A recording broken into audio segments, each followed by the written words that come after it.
I'm Perry from Reddit and Ride, and I'm here to talk to you because you have ordered one of our fantastic mystery cheese boxes, which contains 5 British artisan cheeses which have been selected, matured by myself. Obviously, I'm Perry. I'm a qualified FNO, so I look after these maturing rooms here, which are filled to the brim with British artisan cheeses. And I am a world cheese judge. I've judged around the world, and I genuinely just love cheese, which I'm guessing you do, because this is why you're here.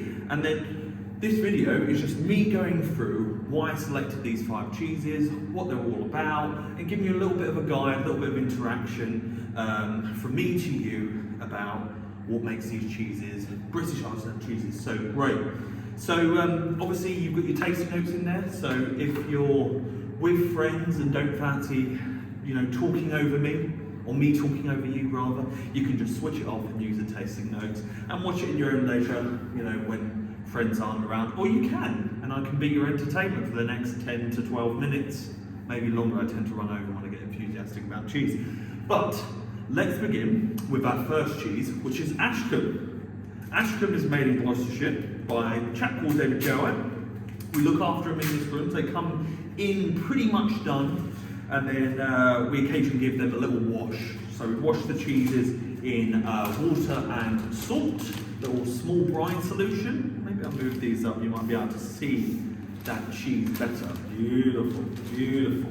And yeah, so we wash it. So I get essentially a bucket, water, a little bit of salt, brush it on the outside, and that kind of keeps the cheese going on its longevity, rather than what other distributors of cheese do. They put it in their cold room, humidity destroys it, it dries up, it cracks, etc. We just keep them going and give them a little gentle push along. So one thing you're going to notice is that lines running through the middle. Some of you may be aware of this, but essentially that is ash. It's not mould.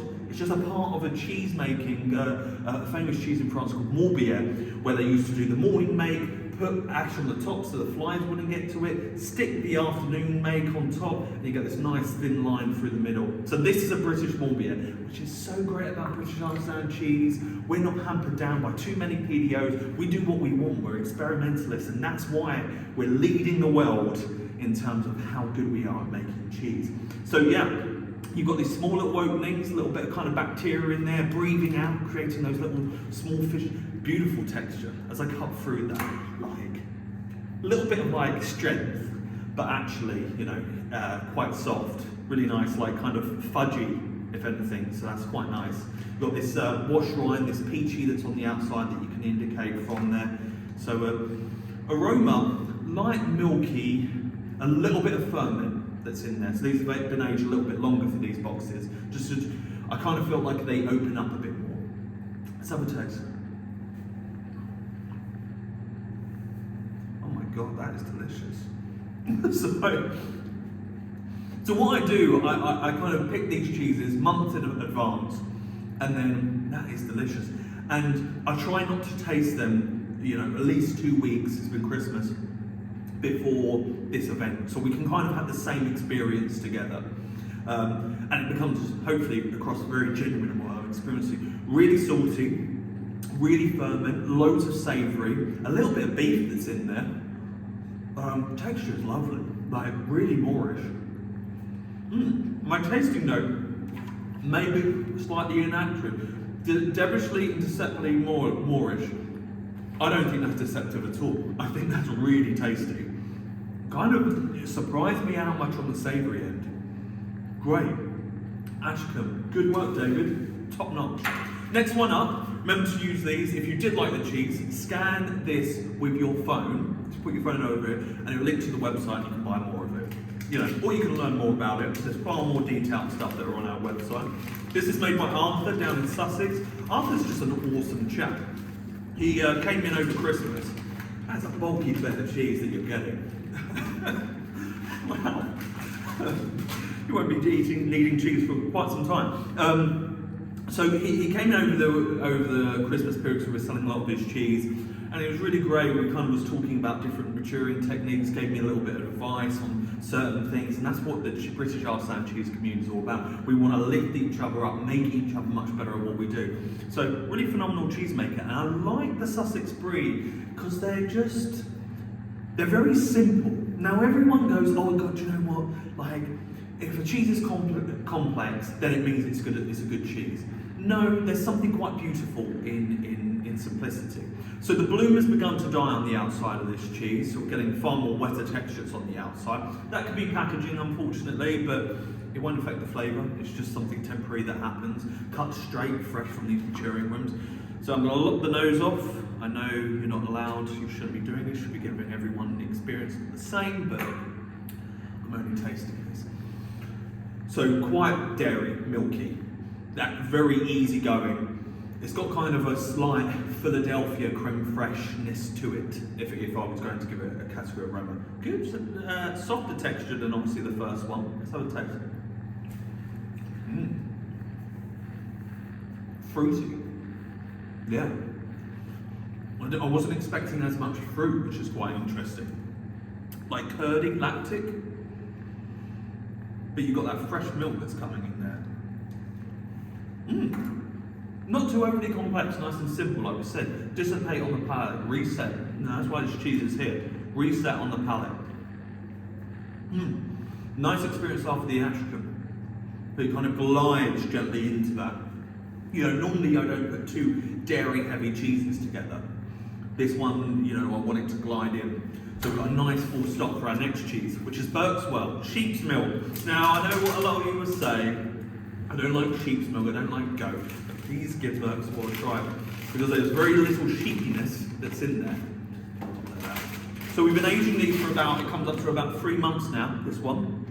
We've been aging for, which has actually improved the texture to make it far more granular. These are them whole. This is what they look like. This is fresh from the maturing rooms. We've got this nice oily texture at the moment that's on the cheese, which I'm hoping will drive through some of the flavours that we have there. So aroma, savoury, a little bit of lemon, kind of walnut skins.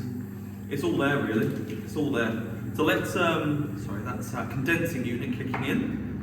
Let's cut that up and let's give it a taste. So this is made by the Fletcher family down in, I hope you guys can hear that, I'm going to have to record it all over again. I'm going to pause there and go and turn that off. Just like that, I'm back. I'm sorry, it's a little bit too loud, so excuse me for that. So let's begin where we were. I ate the cheese as I was walking out of the room because I couldn't resist. So I'll cut off another bit here. So yeah, Fletcher family, sheep's milk, Manchego, Pecorino-esque style. I think more Manchego given the oil that's coming out of it. Let's have a taste. So chewy texture, I always love on cheese. A nice tanginess in there towards the centre of the cheese. Bit of spice flooring that's going on. That nuttiness that I was talking about is coming through, but not in an aggressive way.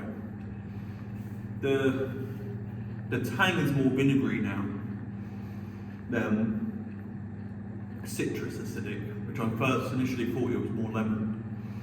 Good texture. That I love that unnoticeably granular. A few little crystals in there actually as well. Very minute, but not like fully formed crunch, crunch, crunch, old Winchester style. A touch of farmyard, which is nice. I always like farmyard. It kind of, you know, lets you know where that cheese was from. Nice little middle cheese to move us away from the last two we had. Next up, we have Sparkenhoe Red Leicester. In my opinion, even though nobody can agree on it, the only Red Leicester that's made in the UK. It is a gnarly beast. So you see these little pit marks that are on the outside.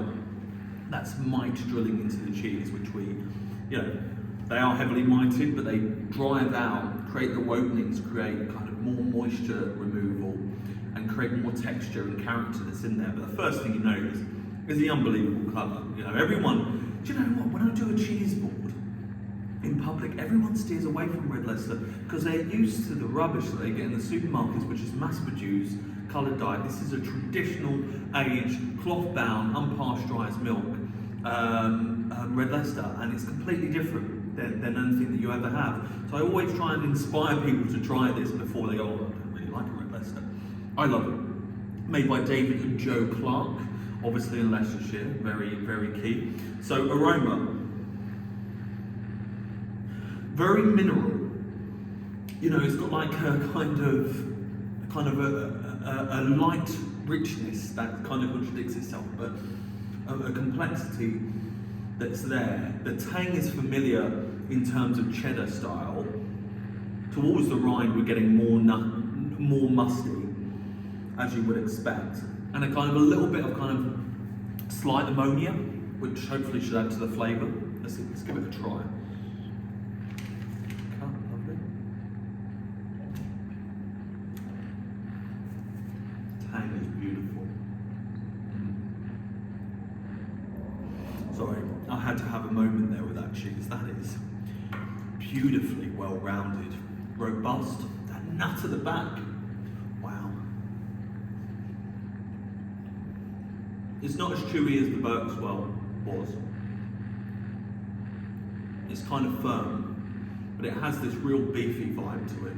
This real like raw, almost like carpaccio-esque beefiness, which has surprised me. I didn't expect that.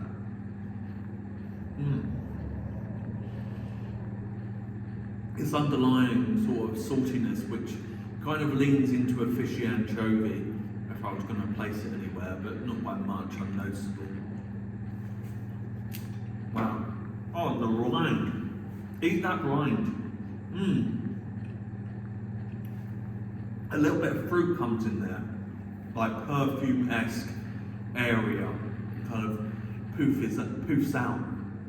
Delicious. Absolutely delicious.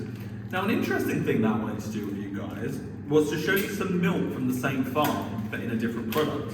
So this is Sparkenhoe Blue, because it's blue, your final cheese blue. Now, this is a Stilton recipe, but made with unpasteurised milk. So what we're hoping that you get far more depth, complexity, and you get far more variation when you're using raw milk. So raw milk is essentially straight from the cow, pasteurised is heated to knock out all good and bad pathogens essentially that are in there. Bacteria is a good thing and a bad thing at the same time, but when we're dealing with expert cheesemakers, the majority of it are always good things. So aroma, I'm getting a wine from it, and that's it. It's not too heavy. It's a bit cold in these rooms today, so maybe I'm not getting as much as you guys. Maybe you can tell me what you guys are getting, as you love to all connect with me and let me know what you thought of the selection. Good or bad, it's always good feedback for me. Let's have a taste. So that wine now is really coming through. Barrel. It's subtle. Moisture is very mineral. Wow. Its texture isn't as smooth as I was thinking. It's kind of got a Wednesday down kind of vibe to it, where it's not that smooth. It's kind of crumbly in a way that'll resonate with more territorial styles. The blue covering is light, which may be the variation. You may get more blue, which I would imagine you get more savoury. But this one is quite light. It's actually a nice finish. It's a very acceptable blue for people to get into. I thought it'd be more savoury, more aggressive. But that's the beauty of artisan cheese. No batter is ever the same. No cut is ever the same. And that variation just makes artisan cheese amazingly important to what we do in the UK in terms of our culture, local economies. That excitement that you can have an artisan cheese when it's up here and also when it's down here, and you're always reaching after that best profile. I'm not saying this is down here, of course it's not. This is just different from what I was anticipating. In a good way, it works. It works. It's a nice light one. It's got loads of length. It could do with a touch more salt that's in there, maybe open up those flavours. Maybe a little bit more aging might bring that out, but I think I'd have to really change the temperatures. We're holding these around about 8 to 9.5 degrees. If I went up on that scale, maybe we'd get that breakdown over the course of 4 to 6 weeks. But I quite like where it is. We've got this theme of freshness, tang, which is really paying off actually in all the cheeses. And actually final cheese. Excuse me.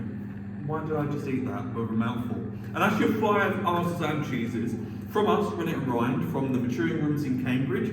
I hope you all enjoyed. Happy New Year, by the way. I completely forgot about that. I feel like I've been saying that to everyone, but Happy New Year.